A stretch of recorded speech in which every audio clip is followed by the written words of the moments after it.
Нельзя сказать, чтобы на третий день украинского наступления все стало понятно, но какая-то картина плюс-минус начинает вырисовываться. И прежде всего проговорим главное, что уже успела продемонстрировать операция ВСУ. Полную неспособность российского государства не только предвидеть последствия своих действий, но даже разруливать чрезвычайные ситуации, когда они уже случились. Проблема федеральной власти в данном случае в том, что не существует способа представить нынешнюю ситуацию не так погано, как есть на самом деле. По всей видимости, Россия прямо сейчас не контролирует порядка 300 квадратных километров своей территории. Над десятком населенных пунктов висят украинские флаги. В том числе захвачен крупнейший газотранспортный узел в райцентре Суджа. Мирные жители эвакуируются своими силами. Российская авиация и артиллерия в щепки разносят населенные пункты России. Президент называет происходящее провокацией, обсуждает с министром финансов подробности его отпуска и сулит потерявшим абсолютно все людям по 10 тысяч рублей с барского плеча. Все врут и врут разное. Минобороны отчитывается об окончательной победе над противником дважды в день. Войска куда-то то ли перемещаются, то ли нет. Идет беспорядочная стрельба, никаких внятных сообщений, что происходит, куда бежать и что делать следует, а что не следует. Все выглядит как хаос и развал структуры управления. Это тот редкий случай, когда вы не просто не контролируете ситуацию, но даже не в состоянии это скрыть. Не в состоянии скрыть, что не имеете и малейшего понятия, какими силами наступают украинцы, какие они преследуют цели, куда собираются дойти. Не в состоянии скрыть, что профукали масштабную оккупацию собственной территории. Если одной из целей украинского наступления было обнажить всю полноту некомпетентности российского руководства, неспособность Путина быть лидером в критической ситуации, то цель эта определенно достигнута. На абсолютно беспрецедентную атаку по российской территории не следует никакой соразмерной реакции. Даже банального обращения к нации нет. Чтение по карточкам на совещании – все, на что хватило российского президента. Никакой переверстки эфиров центральных телеканалов. Никакой бесконечной прямой трансляции, из которой пострадавшие, их близкие и вся страна могли бы получить оперативную информацию. Где идут бои, где можно проехать, куда звонить и к кому обращаться, где искать пропавших родственников. Ничего подобного нет. Нет вообще никаких признаков централизованного управления ситуацией. Сегодня Первый канал, как ни в чем не бывало, показывает «Давай поженимся», модный приговор, мужское и женское, поле чудес, самый обычный пятничный эфир. Нельзя сказать, что новости совсем не упоминают Курск. Нет. В паре сюжетов рассказывают, как вся страна собирает гуманитарную помощь, а президент оперативно разруливает ситуацию. Но потом рассказывают о форуме фестиваля «Территория будущего. Москва-2030». Это, видимо, равнозначные события. Да, Украина показала утрату управления в России. Все заняты чем-то своим. У Путина совещание, по первому слову по буквам угадывают. В Москве снова презентуют светлое будущее. Значит, надо догадаться в такой момент не отменить или хотя бы не перенести такого рода мероприятия. Параллельно кадыровцы казнят кусты и деревья, потому что разминулись с ВСУ. Какие-то вагнеровцы обещают приехать из Мали и всех размотать. А Z-военкоры пишут каждый, что в голову взбредет. Фестиваль персональной инициативы. На что у кого глупости хватит. Даже вот такой момент. Путин подписал законы о запрете трэш-стримов и телефонов на фронте. Администрация президента могла выдать эту новость в любой другой день. Но чем надо думать? В какой реальности надо жить, чтобы считать нормальным заголовок о запрете трэш-стримов посреди полноценного вторжения в Россию? 99% людей понятия не имеют, как работает бюрократия. Не знают, что канцелярия публикует пачки подписанных документов по собственному графику, не соотносясь с новостями. Для 99% людей это выглядит буквально так. Пока ВСУ идут по Курской области, Путин занят трэш-стримами. Напоминает ли происходящее что-то нам, что было в прошлом? Да, конечно, напоминает. Мятеж Пригожина. Масштабы и жертвы были иными, но состояние государства похоже. Оно будто впало в кому и ожидает, что все как-то само собой разрулится. Такое сложно забыть. Авторитарное государство всегда кичится своей эффективностью. Как правило, эффективность сводится к способности потратить какие угодно ресурсы, лишь бы решить сколь угодно нелепую задачу. По принципу, если я что решил, то выпью обязательно. Но это работает до тех пор, пока кто-то, обладающий достаточным ресурсом, не решает устроить такому государству тест. Тут-то всякий раз и выясняется, что государство не справляется даже с базовыми задачами управления, что просто не может быть государством. Да, у кого плохо работает YouTube, в описании ссылка, как смотреть. Что нужно понимать про нынешнюю войну? Она идет уже 2,5 года. Обе стороны изрядно истощили свои ресурсы. Людей и техники не хватает как у ВСУ, так и у российской армии. Для обеих стран любая новая волна мобилизации будет серьезным ударом по обществу и станет угрозой сложившимся отношениям между властью и гражданами. В Украине государство пока еще не смеет посягнуть на молодежь в возрасте до 25 лет. Путинская же система не хочет повторять опыт осени 2022 года и пока сохраняет видимость, что участие в спецоперации – дело добровольное. Да еще и прибыльное. Что касается вооружений, для российской армии главным поставщиком является бывший Советский Союз, который клепал танки и артиллерийские орудия в таких количествах, чтобы на новую мировую войну хватило. С глубокими прорывами по направлению к Ла-Маншу причем, а не просто войну. Путину же советского наследия с грехом пополам хватает на продавливание линии фронта от одного украинского села к другому. Содержание складов и баз хранения частично разворовано, частично проржавело и целиком устарело. А главное, количество техники, которое удается расконсервировать и пустить в бой, компенсируется качеством командиров, которые все это военное добро гробят об украинские позиции в промышленных масштабах. Украина же сейчас почти полностью зависит от поставок Запада. В теории США и их союзники могли бы в любой момент времени передать ВСУ столько военного имущества, что фраза «восстановим границы 91 года» перестала бы быть просто политическим лозунгом. Но Запад этого не делает и предоставляет Украине ровно столько оружия, сколько нужно, чтобы в этой войне одни не проиграли, а другие не выиграли. Чтобы на поле боя сохранялся примерный паритет. Кое-кто из отечественных военных экспертов видит тут злую волю англосаксов. Мол, не давая украинской армии достаточного вооружения для завершения этой войны, Запад стремится как можно дольше изматывать Россию. А некоторые из политологов возражают. Дескать, западные страны, наоборот, боятся лишний раз насолить российской вертикали власти, опасаются непредсказуемых последствий. И потому помогают Украине умеренными темпами. Война, начиная с 23 года, стала все больше напоминать борьбу одноногого с одноруким.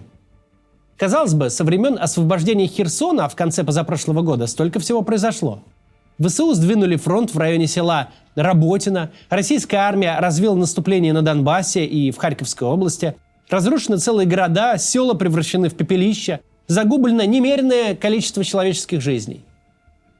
Но если рассматривать карту российско-украинской войны без луп и микроскопов, обнаружится, что линия разграничения как стояла, так и стоит на месте. Вот эта картинка очень красноречиво показывает, что ничего вообще не изменилось. Украинская страна не добилась желаемого в ходе своего летнего наступления 23 года, но упорно стремится держать оборону. Путинские же генералы готовы жертвовать всем чем угодно, положить сколько угодно солдат, загнать в окопы коллег и больных, переквалифицировать в штурмовики ценных военных специалистов, но все-таки сдвинуть фронт на считанные километры, которые на карте видны лишь при очень большом приближении. Это называется позиционный тупик. Выйти из него можно, если из своих ограниченных сил и средств понемногу, потихоньку что-то все-таки отводить в тыл и таким образом накапливать резервы.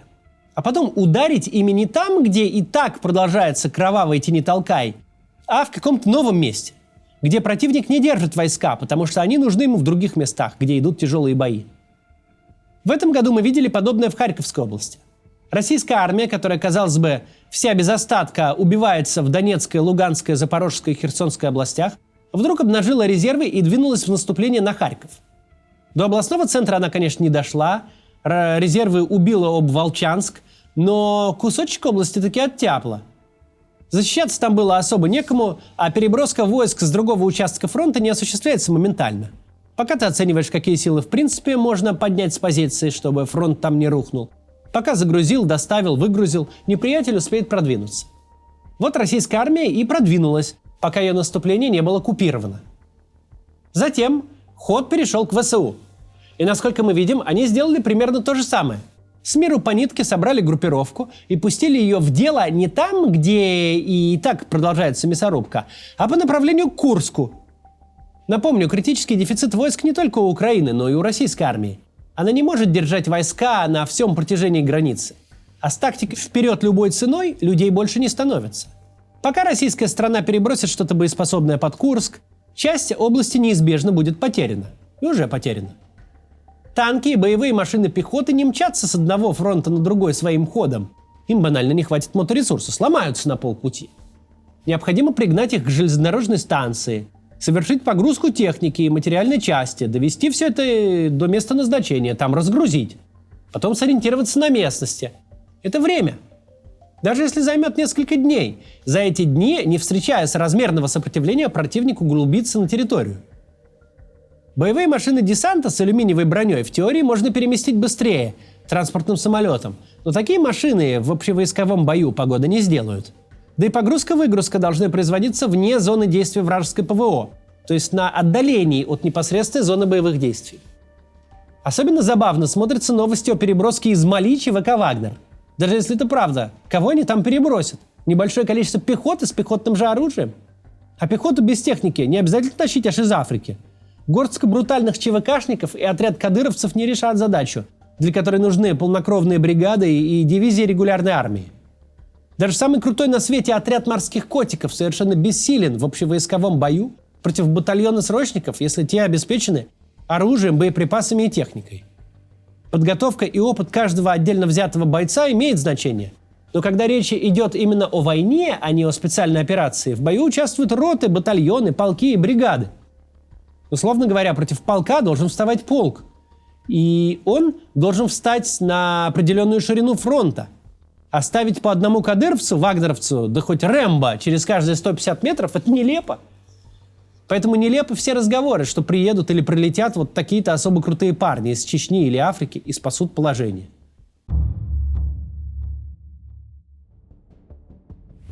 На третий день атаки на Курскую область в центре всех публичных обсуждений оказалось то единственное, что сейчас может спасти тысячи жизней – эвакуация. Еще вчера, и тем более позавчера, власти пытались применить старую риторику. Попытка прорвать границу не увенчалась успехом, продвижение противника остановлено, ситуация под контролем. Но каждое заверение сопровождалось новыми захваченными территориями. На третий день для всех оказавшихся вблизи войны проблема эвакуации встала ребром. И вот теперь люди оказались в тяжелой ситуации. Опасно и ехать, и оставаться. Зет-военкоры рубят впрямую. Мирняк, как они называют, должен убраться из театра военных действий, чтобы не мешать российским войскам разобраться с захваченными населенными пунктами. Так, как им привычней, а именно сбросить туда, например, огромные бомбы и снести их с лица земли. Совершенно сюрреалистично выглядит показанное по телевизору совещание, на котором исполняющий обязанности губернатора Курской области Смирнов просит Путина дать по 10 тысяч тем, кто вынужден покинуть свой дом из-за войны, и Путин соглашается. Чуть больше $115. Это поход в продуктовый на семью. А тут сумма рассматривается даже не как ежемесячная выплата, а как единоразовая. Сейчас поток людей, покидающих захваченную область, такой интенсивный, что пришлось добавить вагоны к поезду Курск-Москва. Еще и дополнительный поезд спустить. Официальное объявление гласит, что поезд пущен для обеспечения спроса на пассажирские перевозки. Мол, у вас тут, граждане, не эвакуация, а вырос спрос на билеты. Ну а что, как говорится, что случилось?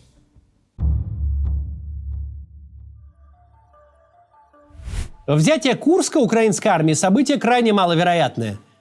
Скорее фантастическое, хотя сейчас зуб не дать.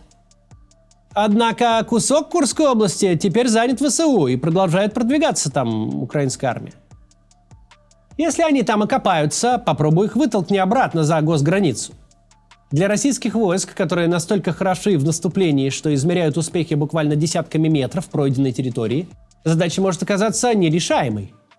Тем более, что именно после вторжения российской армии в Харьковскую область в этом году Украина получила право бить западным оружием по России в ее признанных границах. Это сильно помогает сейчас при занятии российских населенных пунктов и сильно поможет при отражении контрударов. В шахматах случившееся можно было бы назвать равноценным разменом. Однако с политической точки зрения территории Харьковской и Курской областей имеют совершенно разную ценность. Продвинувшись под Харьковом, российские войска доставили противнику большие неприятности, но не совершили ничего из ряда вон. Вторжение российской армии на территорию Украины давно уже не сенсация. Часть территории государства и так находится под контролем российских сил. А вот оккупация Украины международно признанной территории России, пусть даже небольшой по площади или не очень большой, уже не так мало, вводит совсем другие правила игры. Создает теоретическую возможность для Украины в будущем выменивать свои земли на чужие. Никакая власть в России не захочет, чтобы часть Российской области была занята регулярной армией иностранного государства. Варианта 2. Или возвращать утраченное военной силой, или меняться. Украинская власть может сказать обществу: да, мы в результате нападения понесли территориальные потери, но сохранили государственность в войне с крупнейшей на свете страной, со второй армией мира. Весь мир нам давал от 48 до 100 часов, а мы выстояли. Но вот чтобы агрессор по результатам своей же агрессии лишился, пусть пока небольшой, однако законной части своей территории, такой итог войны уж никак не приемлем для Путина, да и не только для Путина. Курская область не ЛДНР, Херсонщина или Запорожье. Достаточно вглядеться в риторику Z-телеграмма, чтобы заметить, даже самые упоротые сторонники войны видят разницу между виртуальной территорией России и настоящей. Кого заботит, что в российском городе Херсоне нет российской власти, а в Запорожье не было никогда? Да никого это не заботит, потому что все понимают, это не Россия. Хоть и в Конституцию там и вписанная, но любая территория, вписанная в несчастную российскую Конституцию 30 сентября 22 года, может быть возвращена обратно Украине в обмен на что-то. И такой обмен легко выдать за успех. Это в логике российских властей и есть успех. Отобрать у другого его собственность, а потом вернуть ее, но не просто так. Суд же иное дело. Это международно признанная российская территория. Велика вероятность, что мы скоро увидим самые кровавые мясные штурмы за всю войну. Ведь впервые российская армия будет воевать за российскую территорию.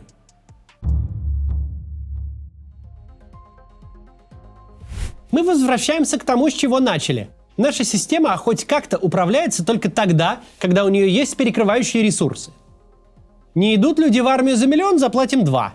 Она из себя пытается изображать сильную централизованную власть. Государство, где у людей нет прав, зато есть безопасность. Где свирепый полицейский порядок внутри, где, в отличие от всяких либеральных демократий, можно принимать быстрые и эффективные решения.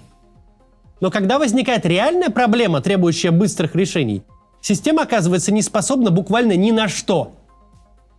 Оказывается, что единственный эффект централизации заключается в невозможности остановить идущий сверху идиотизм. Нет никаких сдержек и противовесов, чтобы остановить, например, развязывание безумной войны. А вот когда уже ввязались, выясняется, что никакой центральной власти-то нет. Выясняется, что у жителей Суджи свои проблемы, у исполняющего обязанности губернатора свои, у Кремля, у пропаганды, у каждого индивидуальная задача. У одних спасти свою жизнь, у других заработать денег, у третьих сохранить лицо. Нынешнее наступление не первый тому пример, но самый яркий за последнее время. Авторитаризм эффективен лишь для решения проблем одного человека. Он идет в своей глупости до конца, и никто не может сказать ни слова против. Но не во всех остальных случаях, когда государству и впрямь нужно быть эффективным, хотя бы в первичной своей функции – защите собственных границ и граждан. До завтра.